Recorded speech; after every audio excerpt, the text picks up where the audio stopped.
এইরকম আমার বোনের আইসক্রিম আনতে বলেছি। গফর ভাই, তুইও তো শালা এমন একটা বোনা শালা নিয়ে আইছিস, লেটাই চাটতে হবেন কই? ধরে 2 হাত দিয়ে ধরো, জবাই করো। গরু কাটবো নাকি? না, না না না না না। 7টা মানুষ না? আমি খাবো না। কেন মামু? আমরা খেয়ে আসলাম না।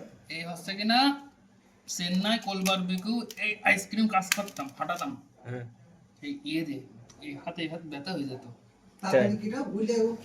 তাই তো খাওয়ান করে তো গলে গেল তো। পাঁচটা দাও। এবার কিরা আসতে যাচ্ছে পাঁচটা তোমার, পাঁচটা আমার।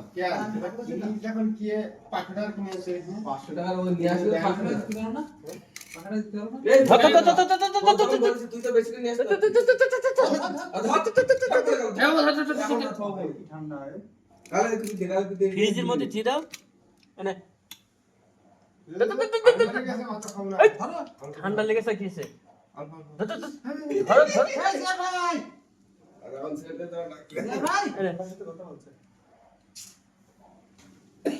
ফ্রিজের মধ্যে ঢুকে দাও। উরি বাবারি বাড়ি, হাতে নিয়ে খাওয়া যাবে না তো।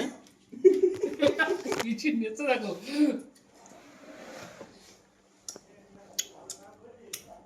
এই সব ভয়